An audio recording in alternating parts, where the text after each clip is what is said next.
Kannan Ravi productions Jeeva நடித்துள்ள தலைவர் தம்பி தலைமையில் வெற்றி நடை போடுகிறது. திருக்கைலாய மானசரோவர் யாத்ரா 2026 அடியார்கள் அனைவரையும் சிவம் யாத்ரா சார்பாக அன்புடன் அழைக்கிறோம். தமிழரின் பாரம்பரிய திருவிழாவை கொண்டாடுவோம். புத்தாடை பொங்கலோடு the Chennai silks. Let the celebrations begin. IBC Tamil நேயர்களுக்கு வணக்கம். இன்றைய நேர்காணலில் நம்மோடு காங்கிரஸ் கட்சியினுடைய மக்களவை உறுப்பினர் திரு கார்த்தி சிதம்பரம் சார். வணக்கம். வணக்கம். காங்கிரஸ் கட்சி வேறொரு கட்சியோட கூட்டணி வைக்கணும், திமுகவை தாண்டி ஒரு ஆப்ஷனுக்கு காங்கிரஸ் தொண்டர்கள்கிட்ட விருப்பம் இருக்கு அப்படிங்கிற மாதிரியான பேச்சுக்கள் அதிகமாக வந்துகிட்டு இருக்கு. உண்மையிலேயே தொண்டர்களுக்கு அப்படியான ஒரு விருப்பம் இருக்கா?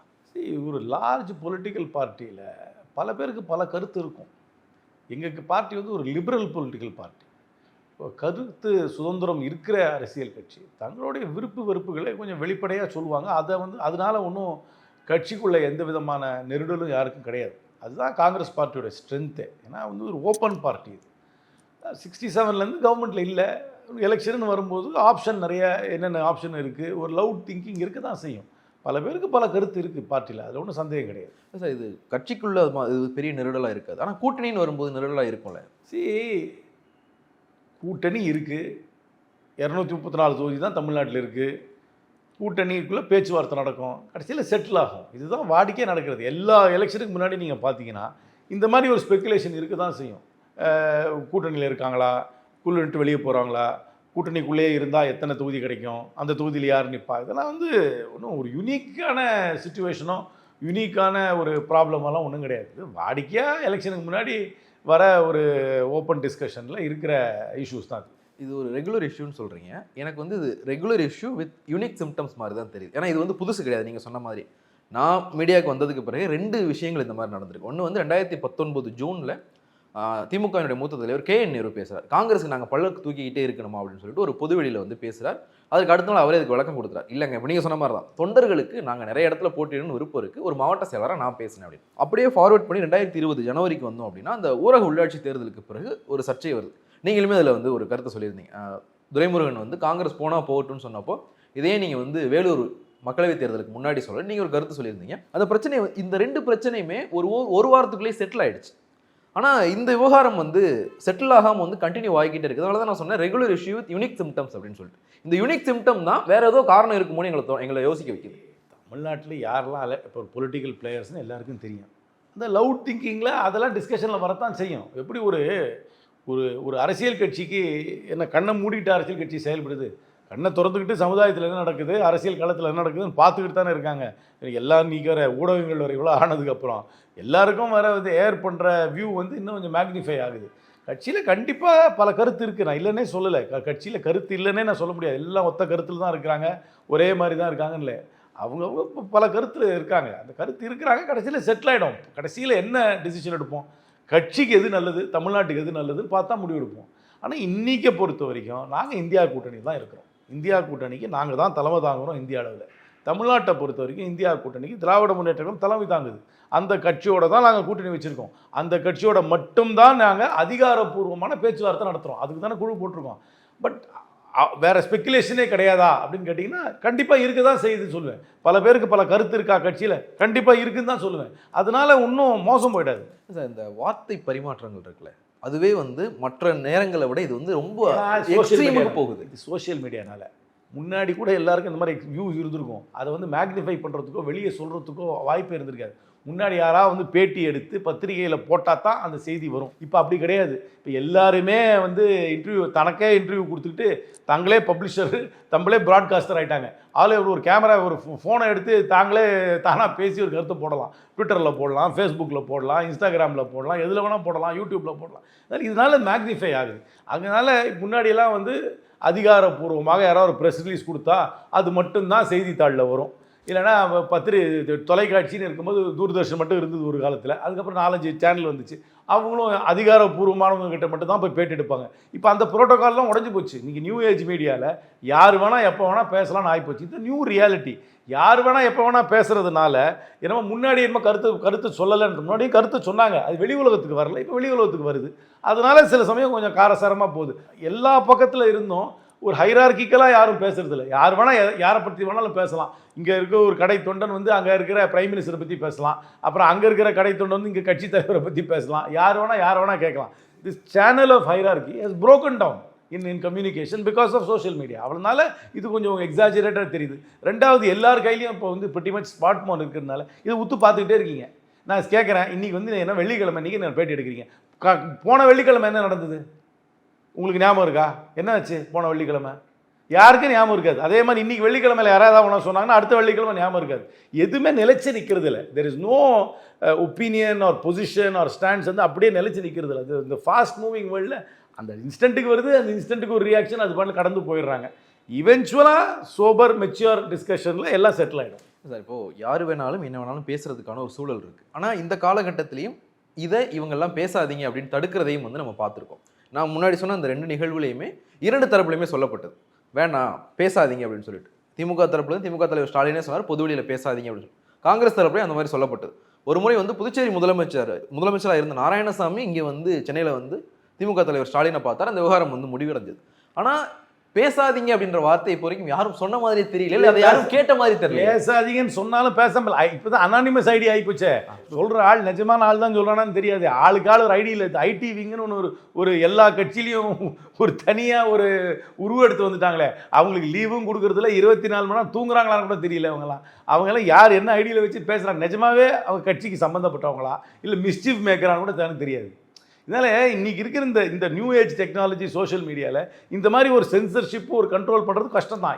காங்கிரஸுக்கு மட்டும் இல்லை, எல்லா கட்சிக்கும் இது கஷ்டம் தான். அதனால இது கொஞ்சம் மேக்னிஃபை ஆகி வெளியே தெரியுது. ஆனால் மேலே கட்சியில் இருக்கிறவங்க, சீரியஸாக இருக்கவங்க, பொறுப்பில் இருக்கவங்களுக்கு இதெல்லாம் இந்த நாய்ஸ் எல்லாத்தையும் டிஸ்கவுண்ட் பண்ணிவிட்டு ரிலேஷன்ஷிப்பை மெயின்டைன் பண்ணுறதுக்கும் தெரியும். இல்லை சார், இப்போது ஒரு ரேண்டம் ஐடி இருக்கும்ல, நீங்களே சொல்கிற மாதிரி ஃபேக் ஐடியா இருக்கும், ஃபோட்டோ இருக்காது, சரியான டீடைல்ஸ் இருக்காது. போட்டோ கூட ஃபேக் போட்டோ. இப்போ ஏஐல என்ன போட்டோ வேணா போடலாம், ஒரிஜினல் போட்டோ இருக்காது, ஒரிஜினல் டீடைல்ஸ் இருக்காது. அப்படியான ஐடியா வந்து நம்ம விவாதத்துக்கு உள்ளாக்க மாட்டோம்.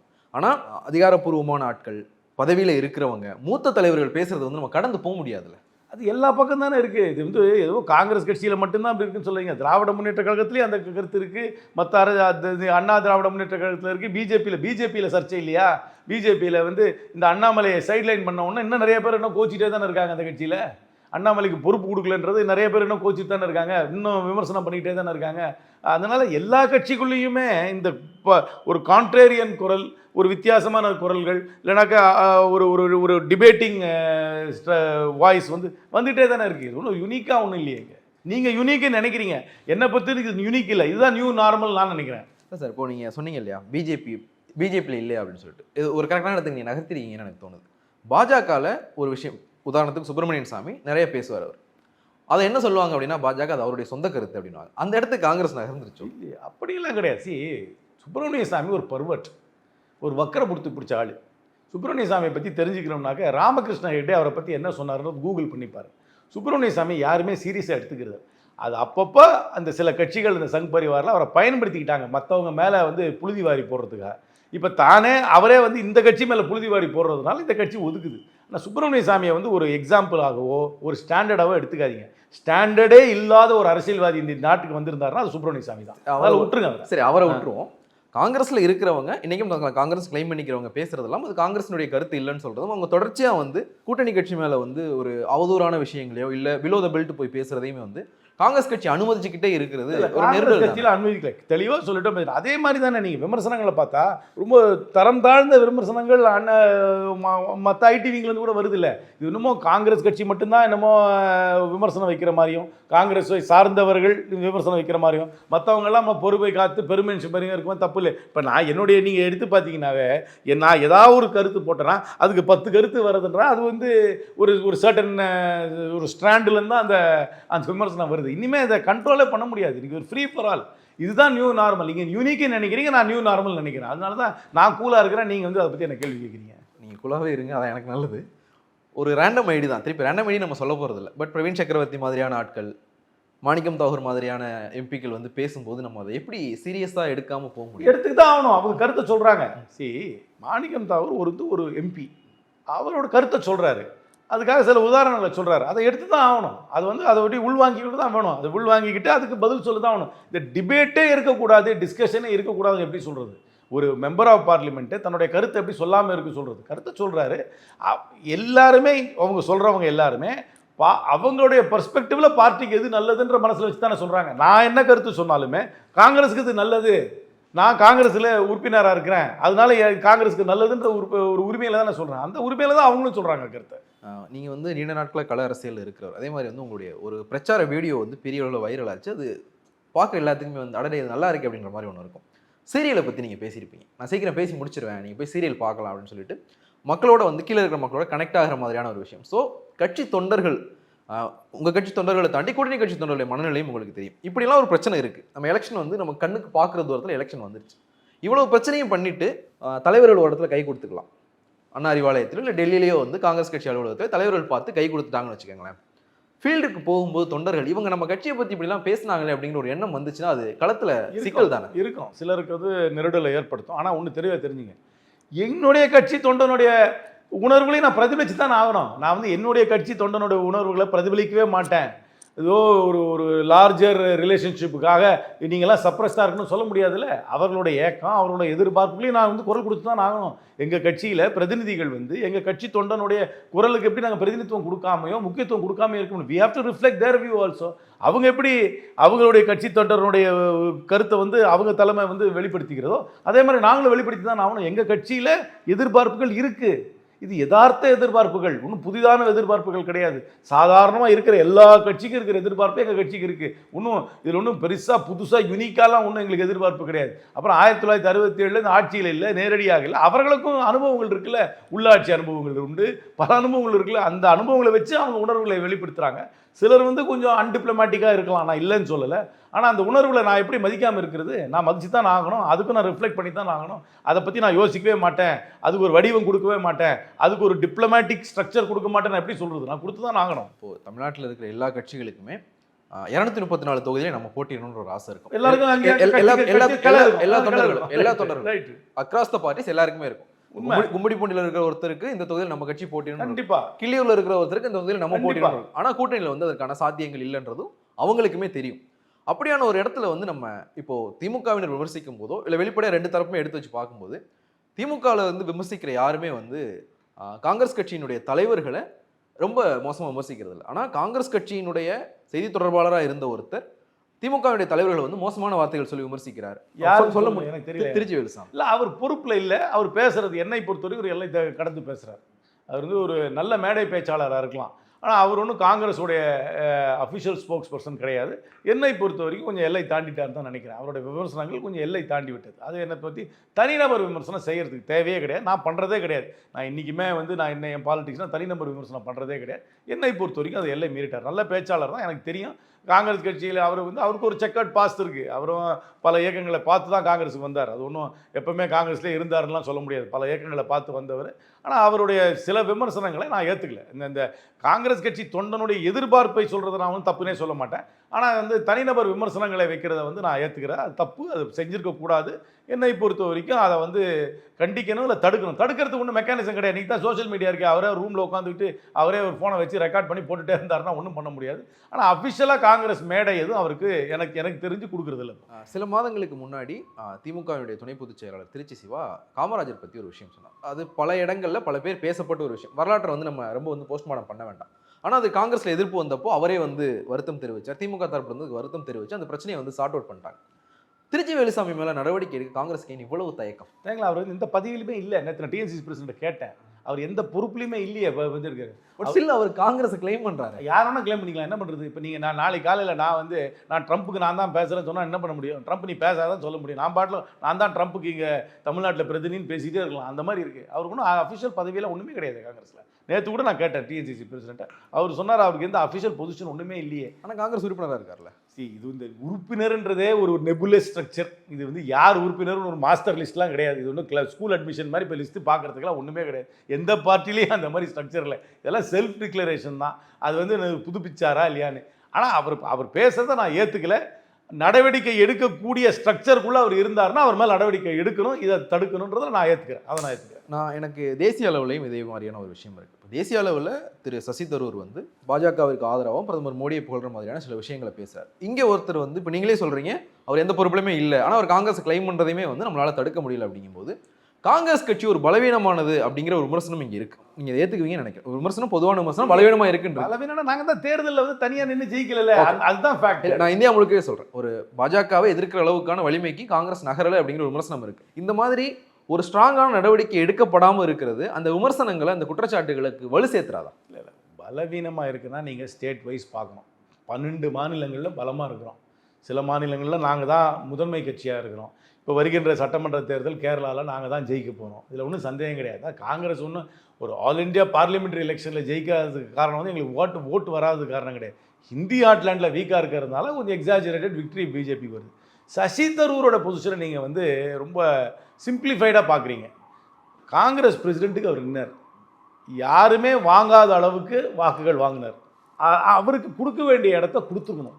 அவருக்குன்னு ஒரு டேலண்ட் இருக்குது, அவருக்குன்னு ஒரு பெரிய ரசிகர் கூட்டம் அரசியலுக்கு அப்பாற்பட்டு இருக்குது. என்னை பொறுத்த வரைக்கும் சசி தரூரை நாங்கள் சரியாக பயன்படுத்தாதனால் அவர் கொஞ்சம் ஒரு ஃப்ரஸ்ட்ரேஷனில் கொஞ்சம் விலகிற மாதிரி ஒரு சில பாஸ்டரிங் இருக்குது. அதுவும் இப்போ சரியாக போயிடுச்சு. கேரளா எலெக்ஷனுக்கு முன்னாடி எல்லாம் சரியாக போயிடுச்சு. இப்போ இந்த வயநாட்டில் நடந்த அவர்களுடைய இந்த ஒரு செமினாரில் போய் அவர் கலந்துக்கிட்டு எல்லாமே சரியாயிடுச்சு. பார்ட்டி லைனில் இருக்காங்க. அவரோட பெரிய திங்கர், ஒரு எழுத்தாளர், அவர் இன்டர்நேஷ்னலாக ட்ராவல் பண்ணவர். அவருடைய கருத்துக்கள் கொஞ்சம் கூர்மையாக இருந்தாலும் டிப்ளமேட்டிக்காக இருந்தது. ஆனால் அவர் ஒன்றும் கட்சியை விட்டு விலகி போகிறதோ, கட்சியுடைய அடிப்படை சித்தாந்தத்திலிருந்து என்றைக்குமே அவர் விலகினது கிடையாது. என்னை பொறுத்தவரைக்கும் சசி தரூரை இன்னும் நல்லா பயன்படுத்தி இருக்கணும். பயன்படுத்தாதனால ஒரு இடைவேளை வந்தது போல ஒரு தோற்றம் இருந்தது. அதுவும் என்னை பொறுத்த வரைக்கும் இப்போ சரியாயிடுச்சு. அதனால் சசி தரூரையும் இங்கே ஒருத்தர் எசக்கு புசக்கா பேசுகிறவரையும் தயவுசெய்து ஒப்பிடாதீங்க. அவர் 4 தடவை எம்பியாக இருந்திருக்காரு. யுனைடெட் நேஷன்ஸுக்கு வந்து டெப்டி ஜெனரல் செக்ரட்டரியாக இருந்திருக்காரு. ஒரு வருஷத்துக்கு 3 புக்கு எழுதுறாரு, வாரத்துக்கு 4 காலம் எழுதுறாரு. அவர் இன்னைக்கு பேட்டி கொடுத்தாருன்னா இன்னைக்கு இந்தியாவில் உலக அளவில் பேர் பார்ப்பான். அதனால் இதையும் அதையும் கம்பேர் பண்ணுறது தப்பு. சசி தரூரை குறைச்சி மதிப்பிடல. ஐநா சபையினுடைய பொதுச் செயலாளர் பொறுப்புக்கு வந்து இந்தியா சார்பாக போட்டியிட்டவர், நான் குறைச்சி மதிப்பிடல. ஆனால் காங்கிரஸ் கட்சி மேலே இன்னொரு விமர்சனமும் உண்டுல, நீங்கள் இங்கே இருக்கிற தலைவர்கள், செல்வாக்கான தலைவர்களை வெளியில் போக விட்டுருவாங்க அப்படின்னு. இப்போ சசி தரூர், இப்போ நீங்களே சொல்கிறீங்க சசி தரூரை சரியாக பயன்படுத்தலை. ஒருத்தர் நம்ம சரியாக பயன்படுத்தாதப்போ அவங்க எங்கே சரியான இடம் கிடைக்குதோ, ஸ்பேஸ் கிடைக்குதோ அங்கே போவாங்க. இதுவுமே வந்து காங்கிரஸ் சரியாக செயல்படலை அப்படிங்கிற இடத்துக்கு, விமர்சனத்துக்கு தானே தள்ளும்.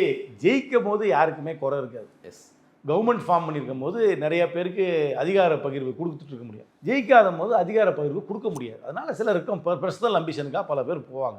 இது இயல்பு. ஜெயிக்கும் போது ஒரு இயக்கத்தோடு என்னென்னா நிறைய பேர் ட்ராவல் பண்ணுவாங்க. ஜெயிக்காத போது மற்ற இடத்துல தேடுறது உண்டு. இப்போ ஏன் அதிமுகலேருந்து திமுகவுக்கு நிறைய பேர் போலியா? போகிறாங்கல்ல. முன்னாடி திமுகலேருந்து அதிமுகவுக்கு போலியா? போனாங்கல்ல. எங்கெங்கே அதிகாரம் இருக்கோ அதிகாரத்தை நோக்கி அம்பிஷன் போகும்போது சிலர் போவாங்க. அதனால இது இயல்பு தான். இப்போ பிஜேபிக்கு இன்றைக்கி நல்லா இருக்குது, யாருக்கு தெரியும்? 3 வருஷம் கழித்து டவுன் ஆகும்போது பிஜேபியில் எத்தனை பேர் இருக்காங்க, எத்தனை பேர் கொடி பிடிக்க போகிறாங்கன்னு யாருக்கு தெரியும்? அதனால் இதெல்லாம் ஒரு பார்ட் ஆஃப் சைக்கிள் தான். தோற்கும் போது போகிறது அப்படின்னு சொன்னால், இப்போ ஆந்திராவில் ஜெகன்மோகன் ரெட்டி எடுத்துக்கிட்டோம்னா, அவர் வெளியில் போகும்போது காங்கிரஸ் தானே ஆளுங்கட்சியை விட்டு தானே அவர் போனார். அங்கே என்ன ப்ராப்ளம்னா, காங்கிரஸ் கட்சி ஒரு ஆலோசனையை கொடுத்தது. அந்த ஆலோசனையை அவர் ஏற்றுக்கொள்ளவில்லை. அதனால் அவர் வந்து அவருடைய அம்பிஷன் ஒரு ஷார்ட் டைமில் ஃபுல்ஃபில் ஆகணும்னு நினச்சிட்டு போனார். காங்கிரஸ் ஒரு வேறு ஆலோசனையை கொடுத்துச்சு. ஒதுக்கெல்லாம் கிடையாது. ராஜசேகர் ரெட்டி குடும்பத்து மேலே பெரிய மரியாதை வச்சிருக்கு. இப்போ ராஜசேகர் ரெட்டியோட மகதான காங்கிரஸ் கட்சிக்கு பிரசிடென்ட். அதனால் ராஜசேகர் ரெட்டி குடும்பத்துக்கு நாங்கள் ஒன்றும் மரியாதை கொடுக்கல எப்படி சொல்கிறது? அவருடைய அம்பிஷன் பேஸுக்கும் காங்கிரஸ் கட்சி ஆஃபர் பண்ண ஸ்ட்ரக்சரும் ஒரு மிஸ்மேட்ச் இருக்குது. அதனால போனார், அவ்வளோதான். இல்லை, இப்போ காங்கிரஸ் எந்த நிலைமையில், இப்போ ராஜசேகர் ரெட்டியினுடைய மகள் காங்கிரஸ் தலைவராக இருக்காங்க. ஆனால் காங்கிரஸ் என்ன நிலைமையில் இருக்குது? ஆந்திரா பாலிடிக்ஸில் போய் நான் அட்வைஸ் கொடுக்குற அளவில், நான் முதல்ல அப்படி அட்வைஸ் கொடுத்தா இந்த ஊரில் அட்வைஸ் கொடுத்து இதில் மேம்படுத்துறது நான் வழியை பார்க்கணும். நான் ஆந்திரா பாலிடிக்ஸ்க்கு அட்வைஸ் கொடுக்குற அளவுக்கு நான் என்ன பெரிய ஆளா? எனக்கு புரியுதா? சரி, இப்போ தமிழ்நாட்டுக்கு வந்துடும். தமிழ்நாடு காங்கிரஸ் கமிட்டி மேலே இருக்கிற பெரிய விமர்சனம், நான் ஒரு பழைய கார்ட்டூன் பார்த்துருக்கேன். நான் பிறக்கிறதுக்குலாம் 20 வருஷத்துக்கு முன்னாடி உள்ள ஒரு கார்ட்டூன். சீக்கிரம் ஃபோட்டோ எடுங்க, 3 பேர் காங்கிரஸ்காரங்க நிற்பாங்க, சீக்கிரம் ஃபோட்டோ எடுங்க, ஒருத்தர் போயிட போகிறாரு. தமிழ்நாடு காங்கிரஸ் வந்து 2 பேர் இருந்தாங்கன்னா 3 கோஷ்டி இருக்கின்ற மாதிரியான கேலியா வந்து சொல்லப்படுறது உண்டு. அந்த கோஷ்டி பூசல் தான் கூட்டணி பிரச்சனையும் வந்து சேர்க்குதா? காங்கிரஸ் உட்கட்சி பிரச்சனைகள் தான் கூட்டணியில் எதிரொலிக்குது சொல்றதே. இது என்னமோ காங்கிரஸ் கட்சி 2 தவறான விமர்சனங்கள் காங்கிரஸ் பேர் மட்டுமே சாயத்தில் பூசுவாங்க. ஒன்று வாரிசு அரசியல், இன்னும் கோஷ்டி பூசல். என்னமோ இந்த கட்சிக்கு மட்டும்தான் இருக்குது. இந்தியாவில் நான் காஷ்மீர்லேருந்து தமிழ்நாடு வரைக்கும் இருக்கிற எல்லா கட்சியும் சொல்ல எல்லாம் வாரிசு கட்சி தான் நான் சொல்லுவேன். இங்கே டிஎம்கே மட்டும் என்ன வாரிசு கட்சி இல்லையா? எல்லாம் பிஎம்கே மட்டும் என்ன வாரிசு கட்சி இல்லையா? அதே மாதிரி எல்லா கட்சியிலும் கோஷ்டியும் இருக்கும். எல்லா கட்சியிலும் கோஷ்டி இருக்கு. எங்கள் கட்சியில் என்ன வெட்டுக்குத்தா நடக்குது? இங்கெல்லாம் என்ன திராவிட கட்சிகளில் உள்கட்சி தேர்தல் நடக்கும்போது வெட்டுக்குத்து கொலையெல்லாம் கூட பார்த்துருக்கேன். நாங்கள் யாராவது எங்கள் கட்சியில் காலையில் வாக்கிங் போகும்போது யாராவது இறந்து போயிருக்காங்களா? எங்கள் கட்சியில் வாக்கிங் போனவங்க இறந்து போனவங்களாம் எந்த கட்சியில் இருக்காங்க? அதனால இதெல்லாம் ஒரு எக்ஸாஜரேட்டட். காங்கிரஸ் சம்டைம்ஸ் வந்து கூர்மையாக பதில் சொல்லாத காரணத்துக்காக எங்களுக்கென்று ஒரு காலகட்டத்தில் பெரிய ஊடகங்கள் கையில் கிடையாது, பத்திரிகையோ தொலைக்காட்சியோ எங்கள் கையில் கிடையாது. மற்ற கட்சிகள்லாம், இங்கே இருக்கிற கட்சிகள்லாம் தங்களுக்கென்று ஒரு பத்திரிகை ஊடகத்தை உருவாக்கிட்டாங்க. ஐடிவிங் கூட இப்போ தான் கேட்சப் ஆயிருக்கு எங்களுக்கு. இப்போ பரவாயில்ல, ஐடிவிங் இல்லைன்னு சொல்ல மாட்டேன். அதனால இந்த மாதிரி ஒரு விமர்சனங்களை எங்கள் மேலே வைப்பாங்க. காங்கிரஸ்லேருந்து எல்லாரும் போயிடுறாங்க. யார் போனால் காங்கிரஸ்லேருந்து? சமீப காலத்தில் தமிழ்நாட்டில் காங்கிரஸ் கட்சியை விட்டுட்டு யாராக போனாங்க? பெரிய பெரிய பிரபலமான பேரை சொல்லுங்கள், யார் போயிருக்கா? 10 வருஷம் ஆச்சு. அதான் 10 வருஷம் ஆயிடுச்சு, போய் யாரும் இல்லை, யாரும் ஒன்றும் பெருசாக போகல. ஆனால் இன்றைக்கி நான் சொல்லுவேன், அதிமுகலேருந்து போனவங்கள இன்றைக்கி வரைக்கும் சொல்லுவேன். திமுக ஆட்சியில் இல்லாத போது போனவங்களை எத்தனை பேர் சொல்லுவேன். அதனால ஜெயலலிதா முதலமைச்சராக இருக்கும், டிமுகலேருந்து போலியா? அதனால இது ஒரு எனக்கு தெரிஞ்ச வரைக்கும் வேற சாஃப்ட் டார்கெட். அதனால இந்த 2 டெயின்ட்டையும் எங்கள் மேலே போட்டுக்கிட்டே இருப்பாங்கல்ல. இந்த விமர்சனத்தை வந்து தமிழ்நாடு காங்கிரஸ் கமிட்டி மேலே காந்தியே வச்சிருக்கிறார். சுதந்திர போராட்ட காலகட்டத்திலே வந்து அவரே ஒரு ஃபேவரட்ஸ் நான் ஃபேவரட்ஸ் பார்த்தார்ல. அவர் ஒன்றும் ஒரு நான் பார்ட்டிசனா இருந்தார் எப்படி சொல்ல முடியும்? அவருக்கு ஒரு சாஃப்ட் கார்னர் அவரே வந்து சொல்லியிருக்காரு. நான் என்ன சொன்னேன்னா, காங்கிரஸ் கட்சியினுடைய கோஷ்டி பூசல் தான் கூட்டணி பிரச்சனையை எதிரொலிக்குதான்னு கேட்டேன். அது கிடையாது. இது வந்து அதை அவ்வளோ சிம்பிளிஃபை பண்ணிட முடியாது. ஒரு ஏக்கம் காங்கிரஸ் கட்சி தொண்டங்கிட்ட இருக்கு, அதை நீங்க வந்து மறுக்கவே முடியாது. அது அந்த ஏக்கம் எதனால் ஆட்சியில இன்னைக்கு பங்கு பெறணுன்றதுக்காக மட்டும் இல்லை, அவங்களுடைய லிவ்ட் எக்ஸ்பீரியன்ஸ், கிரவுண்ட் ரியாலிட்டி, கூட்டணி கட்சியோடு உள்ளாட்சி, மற்ற சின்ன சின்ன விஷயங்கள்ல அவங்களுடைய லிவ்ட் எக்ஸ்பீரியன்ஸ் தான் இந்த வெளிப்பாடு. நீங்கள் அது அந்த லிவ்ட் எக்ஸ்பீரியன்ஸை முட்டாள்தனம்னு சொல்லக்கூடாது. அந்த லிவ்ட் எக்ஸ்பீரியன்ஸ் தப்புன்னு சொல்ல முடியாது. அவங்க நாளுக்கு நாள் அவங்க டிஸ்ட்ரிக்டில், அவங்க வட்டாரத்தில், அவங்க ஊரில் பண்ணுற அரசியலுடைய பிரதிபலிப்பு தான் அந்த குரல். நான் டைரெக்டாக கேட்டுறேன் சார். தமிழ்நாடு காங்கிரஸ் கமிட்டி தலைவர் செல்வ பெருந்தகைக்கு எதிராக தான் திமுக கூட்டணி வேணான்ற பிரச்சாரம் காங்கிரஸ்லேயும் முன்னெடுக்கப்படுது. இல்லை அவரை மையமாக வைத்து இதை வந்து இல்லை, அவரை டார்கெட் பண்ணுறதுக்காக இந்த குரல் வைக்கிறாங்கன்னு சொல்ல. இதான் சொன்னேன், இது lived experience of the average Congress person. அவங்கவுங்க ஊரில் அவங்கவுங்க எதிர்பார்ப்புகளை இப்போ வெளிப்படுத்துகிறாங்க. அவங்களோட லிவ்ட் எக்ஸ்பீரியன்ஸில் சில கசப்புகள் இருக்குது, அது இல்லைன்னே சொல்ல முடியாது. கசப்புகளை இல்லைன்னு எப்படி சொல்கிறது? காங்கிரஸ்காரங்க எல்லாம் ரொம்ப திருப்தியாக இருக்கிறாங்கன்னு சொல்ல முடியுமா? 1967 ஆட்சியில் இல்லை, உள்ளாட்சியும் பெரிய அளவில் கிடையாது. இப்படி இருக்கும்பொழுது அவங்களுக்கு எப்படி ஒரு லிவ்ட் எக்ஸ்பீரியன்ஸ் நல்லா இருக்குது சொல்லுவாங்க. அந்த லிவ்ட் எக்ஸ்பீரியன்ஸில் இருக்கிற ஒரு கசப்புகள் தான் இப்போ வந்து இதை வந்து இன்னும் பிரதிபலிக்க வைக்கிறது. திமுக காரங்களை கேட்டாலே அவங்களே நாங்கள் வந்து திருப்தியாக இருக்கோன்றதெல்லாம் சொல்ல மாட்டாங்க. யாரையுமே வந்து யாராலையும் வந்து திருப்திப்படுத்தவே முடியாது, அது வேற விஷயம். ஆனால் இங்கே திருப்திப்படுத்தலாம் எங்களை, அது திருப்தியே படுத்த முடியாதுன்னு சொல்ல முடியாது. உட்கட்சி பிரச்சனை தான் இருக்கு. இங்க தமிழ்நாடு காங்கிரஸ் கமிட்டி தலைவர் பதவியில இருந்து அவரை மாற்றணும்னு நினைக்கிறாங்க. விமர்சனம் தொடர்ச்சியா வைக்கப்பட்டுக்கிட்டே. காங்கிரஸ்ல எப்பவுமே ஒருத்தர் டிஎன்சிசி பிரசிடண்டா இருந்தா அவருக்கு ஆதரவாக அவர் மாத்துறதாக இருக்கும். அதை மாத்துறதுக்காக போய் கூட்டணி கட்சியே போய் ஒரு கூகுளி போடணும்லாம் யாருக்கும் அவசியமே கிடையாது. காங்கிரஸ் பிரசிடென்ட்டுக்கு எகேன்ஸ்டா போய் போடணும்னா அது காங்கிரஸ்ல வாடிக்கையா போய் எப்படி அதுக்கு ஒரு மெக்கானிசம் இருக்கு, பார்த்து பண்ணுவாங்க. இதை போய் இவ்வளவு நீங்க டீப்பா திங்க் பண்ணி அவருக்கு எகேன்ஸ்டா இருக்கிறதுக்காக இந்த காங்கிரஸ் கட்சியில் இந்த மாதிரி கருத்து வைக்கிறாங்கன்னு சொல்லுங்க. நான் சொல்றது இவங்களுடைய லிவ்ட் எக்ஸ்பீரியன்ஸ், இவங்களுடைய எதிர்பார்ப்பு வெளிப்படுகிறது, அவ்வளவுதான். இது ஒன்றும் ஒரு டீப்பர் கான்ஸ்பிரசி தியரிக்கெல்லாம் போக வேண்டாம். எனக்கு விவரம் தெரிஞ்சு நீங்கள் ஒரு 3 சட்டப்பேரவை தேர்தல், 3 மக்களவை தேர்தல், நான் செய்திகளை பார்க்க ஆரம்பிச்சு இத்தனை தேர்தல் வந்து நீங்கள் பணியாற்றிருக்கு. இல்லை நான் 1996 இருந்து நடந்த அத்தனை சட்டமன்ற தேர்தலும் அத்தனை பொது தேர்தலையும் நான் பணியாற்றிருக்கேன். டிஎம்சி ஆரம்பித்த காலத்தில் இருந்து நான் ஆக்டிவ் பாலிடிக்ஸில் இருக்கேன். இப்போ இந்த ஜனவரி பிப்ரவரி வந்துருச்சு 30 வருஷம் எனக்கு தீவிர அரசியல் இருக்கேன். நான் 95 தான் பிறந்தேன். அதனால எனக்கு விவரம் தெரிஞ்சது பாலிடிக்ஸ் ஆரம்பிச்சது டிஎம்சியோட தான். அப்படின்னா இன்னும் 2 சட்டப்பேரவை தேர்தல், ஒரு 3 மக்களவை தேர்தலில் சேர்த்துக்கலாம். ஸோ காங்கிரஸினுடைய தொண்டர்கள் நிறைய பேருக்கு வந்து இன்னொரு ஐடியா இருக்குது. அது விஜய் அப்படிங்கும்போது ஒரு மூத்த அரசியல்வாதியா உங்களுடைய பார்வை என்ன? அது ஒர்க் அவுட் ஆகுமா காங்கிரஸ்? இந்த அனாலிசிஸை நான் இந்த பேட்டியில் சொல்ல போகிறது இல்லை. எந்த இதுக்கு நான் இதை அனலைஸ் பண்ணலைன்னு நான் சொல்ல மாட்டேன். டெஃபினட்டாக அனலைஸ் பண்ணியிருக்கேன். நான் அனலைஸ் பண்ணலன்னா நான் யோசிக்காதன்னு அர்த்தம். நான் அனலைஸ் பண்ணியிருக்கேன். ஆனால் இந்த பேட்டியில் எனக்கு நான் சொல்ல தயாராக நாங்கள் ஒரு அலையன்ஸில் இருக்கோம். அந்த அலையன்ஸை நான் மதிக்கிறேன். அந்த அலையன்ஸோட தான் எங்கள் கூட்டணி இருக்குது. அந்த அலையன்ஸோட தான் நாங்கள் பேசணும். இன்னொரு புதுசாக ஒரு அரசியல் கட்சி இப்போ துவங்கியிருக்கு, இல்லைன்னே சொல்லலை. அந்த கட்சிக்கு ஆதரவு இருக்கான்னு கேட்டிங்கன்னா 100க்கு 100 ஆதரவு இருக்குன்னு தான் சொல்லுவேன். ஆனால் அந்த ஆதரவே ஓட்டாக மாறுமா, அந்த ஆதரவே ஓட்டாக மாறி சீட்டாக மாறுமான்னு கேட்டால் நிறைய கொஸ்டின்ஸ் இருக்குது. ஏன்னா ஒரு ஆதரவு ஓட்டாக மாறி ஓட்டு சீட்டாக மாறுறதுக்கு மற்ற ஃபேக்டர்ஸும் தேவை. இப்போ வந்து ஒரு பாப்புலாரிட்டி கான்டெஸ்ட்டில் மட்டும் வச்சிங்கன்னா எல்லாம் இருக்கும். ஆனால் அதை வந்து கொண்டு போய் ஃப்ரக்டிஃபை பண்ணி ஒரு ஸ்ட்ரக்சர்டு மெத்தடில் தொகுதி வயசு போய் ஓட்டாக மாற்றி அந்த ஓட்டு மெஜாரிட்டி ஓட்டாக மாறி அது சீட்டாக மாறுறதுன்றது ஒரு ப்ராசஸ். அந்த ப்ராசஸுக்கு கேம்பெயின் வேணும், கேண்டிடேட் வேணும், ஆர்கனைசேஷன் வேணும், ரிசோர்ஸஸ் வேணும், இதெல்லாம் இருக்கும். இதெல்லாம் இல்லாட்டி நீங்கள் கேட்டிங்கன்னா இன்றைக்கி ஒரு காலத்தில் தோனியோட மோர் பாப்புலர் பர்சன் தமிழ்நாட்டில் இருந்திருக்க முடியாது. தோனி எல்லாருக்கும் தெரியும், பட்டி தொட்டியில் இருக்கணும் கூட தோனியை தெரியும். அதனால் தோனியோட பாப்புலாரிட்டி, தோனி வராரு ஒரு ஸ்டேடியத்துக்குன்னா 10,000 பேர் 50,000 பேரோட பார்ப்போம். அதுவே டிரான்ஸ்லேட் ஆகாது.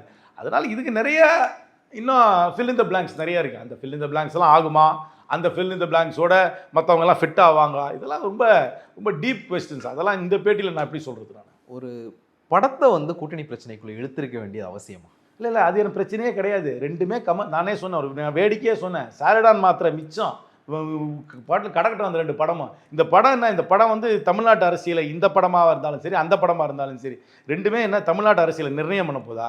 ரெண்டும் கமர்ஷியலாக எடுக்கப்பட்ட படம், லாபத்துக்காக எடுக்கப்பட்ட படம். லாபம் வந்தால் என்ன, லாபம் வராட்டி எனக்கு என்ன, இது ஒன்றும் நரேட்டிவை செட்டே பண்ணாது. யாராவது தமிழ்நாடு அரசியலில் ஒரு படத்தை எடுத்து நரேட்டிவை செட் பண்ணி தமிழ்நாடு அரசியலை மாற்றலாம்னு நினச்சானா அவங்களுக்கு தமிழ்நாடு அரசியலே புரியாதவங்கன்னு அர்த்தம்.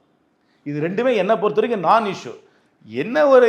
என்ன கதை, அந்த கதைனால எல்லாம் பெரிய பிரதிபலன் ஆகி எல்லாரும் வந்து அதுக்காக வந்து மூவ் பண்ணி தமிழ்நாட்டில் ஒரு டைரக்ஷனில் போகிறாங்கன்னு நினைக்கிறது, இதெல்லாம் வந்து ஓவர் சிம்பிளிஃபிகேஷன் ஆஃப் பாலிடிக்ஸ்க்கு சம்மந்தமே கிடையாது. ஸோ காங்கிரஸ்காரங்க வந்து எக்ஸாஜரேட் பண்ணிட்டாங்கன்னு சொல்கிறீங்க? எக்ஸாஜரேட் இல்லை, சில அந்த கடத்தில் என்ன கருத்து இருக்குன்னு தெரியல. அந்த கருத்து சிலருக்கு வந்து ஒத்துக்கிறாத கருத்தாக இருந்திருக்கலாம், அதனால பதில் சொல்கிறாங்க. ஆனால் அதுவே எலெக்ஷன் இஷ்யூ ஆகுமான்னு கேட்டால் எலெக்ஷன் இஷ்யூலாம் ஆகும். கடந்த கால தவறுகளை பற்றி காங்கிரஸ் கட்சியுமே மீளாய்வு செஞ்சிருக்கு. இப்போது காங்கிரஸ் ஆட்சியில் தான் பள்ளிக்கல்வி வந்து மாநில பட்டியலிருந்து பொதுப்பட்டியலுக்கு கொண்டு போனப்பட்டது. ராகுல் காந்தி வந்து அதை நாங்கள் திருப்பி மாநில பட்டியலுக்கு கொடுப்போம்லாம் ஒரு இடத்துல பேசணும். அது வந்து நம்ம கடந்த கால தவறுகளை சரி செய்யற மாதிரியான ஒரு விஷயம் தான். நம்ம ஏன் வரலாறு ரொம்ப போஸ்ட்மார்ட்டம் பண்ணாத அப்படியே விட்டுருக்கலாம்ல? பாலிடிக்ஸ் வந்து ஒரு இவால்விங் ப்ராசஸ். ஒரு டிசிஷனை ஒரு தடவை எடுத்தால் திருப்பி எடுக்க மாட்டோமா? ஏன் ஒரு காலத்தில் வந்து எல்லாத்தையுமே நேஷனலைஸ் பண்ணணும்னு சொல்லிட்டு இருந்தோம், இப்போ ப்ரைவேட்டைஸ் பண்ணணும்னு சொல்கிறோம். ஏன் இங்கே இருக்கிற திராவிட கட்சிகள்னால் ஒரு காலத்தில் வந்து ஒரு ப்ரைவேட் செக்டருக்கு இன்னும் செவிசாய்க்க மாட்டாங்க. இப்போ அவங்க போய் எல்லாம் ப்ரைவேட் இன்வெஸ்ட்மெண்ட் தானே கொண்டு வராங்க. காலத்துக்கு ஏற்பால் போல் கொள்கைகள் பாலிசியை மாற்றிக்கிறது தான் இருக்குது. ஹிஸ்ட்ரியை எக்ஸாமின் பண்ண வேண்டாம்னு சொல்ல. அந்த படத்தில் என்ன சொல்லியிருக்காங்க எனக்கு தெரியாது, நான் பத்திரிகை செய்தி தான் பார்த்தேன். அது வந்து சில கருத்துக்கள் வந்து இன்னும் ஹிஸ்டாரிக்கல் ஃபேக்ட் கிடையாது. அதெல்லாம் வந்து ஒரு ஹிஸ்டாரிக்கல் பேக்ரவுண்ட் எழுதப்பட்ட ஃபிக்ஷனலைஸ்டு ஹிஸ்டாரிக்கல். அதை போய் எதுக்கு நான் சீரியஸாக எடுத்துக்கணும்? அது போய் நீங்கள் மைய பிரச்சனையா? நானும் 3 நாளாக டூர் பண்ணிட்டு தான் இருக்கேன். இப்போ தான் வந்தேன், நேற்று தான் வந்தேன் பொங்கல். எந்த ஊர்லேயும் போய் இந்த படத்தை பற்றி என்ன கேட்கலையே. எந்த ஊரில் என்ன கேட்டாங்க? எங்களுக்கு வந்து இந்த 100 நாள் வேலை வாய்ப்பு திட்டத்தை மோடி வந்து குறைச்சிட்டாரு, கூட்டி கொடுப்பாரு தான் கேட்டுருக்காங்க. அதான் மைய பிரச்சனை எனக்கு தெரியுது. அதுதான் ஃபேக்ட். மற்ற காங்கிரஸ்காரங்களுக்கு தெரியலையோ? மற்ற காங்கிரஸ் இல்லைங்க. நீங்கள் வந்து சோஷியல் மீடியாவே பார்க்குறீங்க. நீங்கள் சோஷியல் மீடியா விட்டு வெளியே வாங்க. ஒரு பெரிய உலகம் இருக்குது சோஷியல் மீடியாவை தவிர. எத்தனை பேர் இருக்காங்க சோஷியல் மீடியா? நிறைய பேர் யூஸ் பண்ணுறாங்க.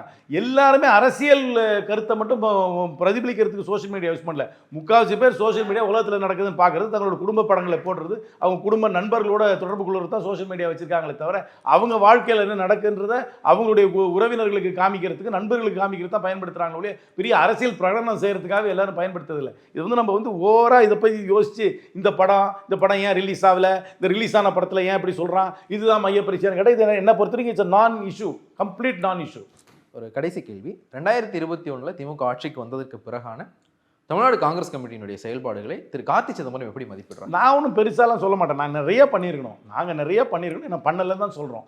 நாங்கள் வந்து என்னுடைய சிந்தனை வந்து எல்லாரும் ஏற்றுக்குவாங்கன்னு நான் சொல்கிறதே கிடையாது. நான் கொஞ்சம் ரேடிக்கல் தாட் ப்ராசஸ். எனக்கு வந்து இந்த ஓப்பன் மெம்பர்ஷிப்பே எனக்கு நம்பிக்கை கிடையாது. யார் வேணால் காங்கிரஸில் மெம்பர் சொல்கிறதுலாம் இல்லை. மெம்பர்னா ஃபில்டர் பண்ணி வெட் பண்ணி தான் மெம்பர் வச்சுக்கணும். அனுதாவியையும் உறுப்பினரையும் நான் பிரித்து பார்க்குறேன். நிறைய பேர் அனுதாவியாக இருக்கலாம், அவங்கெல்லாம் மெம்பர் கிடையாது. மெம்பர்ன்றது லிமிட்டெட், கமிட்டட் தான் மெம்பர். கமிட்டட் அண்ட் லிமிட்டட் தான் மெம்பர், மற்றவங்களாம் அனுதாவி. அப்படி தான் நான் பார்க்குறேன். அந்த கமிட்டட் லிமிட்டடுக்குள்ளே தான் நிர்வாகிகளை தேர்ந்தெடுக்கணும். அந்த நிர்வாகிகள் எல்லாம் சட்டப்பேரவைக்குள்ளே அடங்கி இருக்கணும், அவங்க அரசியல் இருக்கணும். லோக்கல் பிரச்சனையை முன்னிறுத்தி பேசணும். பாலிடிக்ஸ் இஸ் ஆல்வேஸ் லோக்கல் பிரச்சனைகளை முன்னிறுத்தி பேசணும். அதுக்குள்ளே அந்த லிமிட்டட் கமிட்டடுக்குள்ளே இருந்தால் வேட்பாளர்கள் தேர்ந்தெடுக்கணும். இதெல்லாம் தான் என்னுடைய விருப்பம். இத்தனை விங்கு தேவை கிடையாது. எதுக்கு எடுத்தாலும் விங்குன்னு சொல்கிறாங்க, யாரோலாம் விங்குன்னு சொல்கிறாங்க, புரிஞ்ச விங்கு புரியாத விங்கெல்லாம் இருக்குது. இவ்வளோலாம் லிமிட் பண்ணிக்கணும், பார்ட்டியை லிமிட் பண்ணிக்கணும். அப்புறம் வந்து நம்ம மெயினாக வந்து ஷார்ப்பாக லோக்கல் விஷயங்கள் பற்றி பேசியிருக்கணும். பேச தவறிவிட்டோம். இந்த லிமிட்டட் கமிட்டட் மெம்பருக்குள்ளே இருந்து தான் வேட்பாளர்கள் நிர்வாகிகளை தேர்ந்தெடுக்கணும். நிர்வாகிகள் குறைஞ்ச அளவில் இருக்கணும். இஷ்டத்துக்கு நிர்வாகி போட்டினா நிர்வாகிக்கு அத்தாரிட்டியும் கிடையாது, ரெஸ்பான்சிபிலிட்டியும் கிடையாது, யாருக்கும் மதிப்பும் கிடையாது. லிமிட்டட் நிர்வாகிகள், ஆனால் அந்த லிமிட்டட் கமிட்டட் மெம்பருக்குள்ளே இருந்து அவங்களுக்குள்ள தான் வேட்பாளர், மற்றவங்களெல்லாம் அனுதாபிகளை தான் பார்த்துருவோம். இதுதான் என்னுடைய எண்ணம். இதை காங்கிரஸ் கட்சி பண்ணுமான்னு கேட்டிங்கன்னா எனக்கு தெரியாதுன்னு தான் சொல்லுவேன். நன்றி சார். உங்களுடைய டைட் ஷெடியூலுக்கு இடையில வந்து நேரம் ஒதுக்கி இன்டர்வியூ கொடுத்தீங்க. நன்றி. வணக்கம். மற்றும் நிகழ்ச்சி சந்திக்கலாம். நன்றி, வணக்கம். கண்ணன் ரவி புரொடக்ஷன்ஸ் ஜீவா நடித்துள்ள தலைவர் தம்பி தலைமையில் வெற்றி நடை போடுகிறது. திருக்கைலாய மானசரோவர் யாத்ரா 2026 அடியார்கள் அனைவரையும் சிவம் யாத்ரா சார்பாக அன்புடன் அழைக்கிறோம். தமிழரின் பாரம்பரிய திருவிழாவை கொண்டாடுவோம் புத்தாடை பொங்கலோடு. The Chennai Silks. Let the celebrations begin.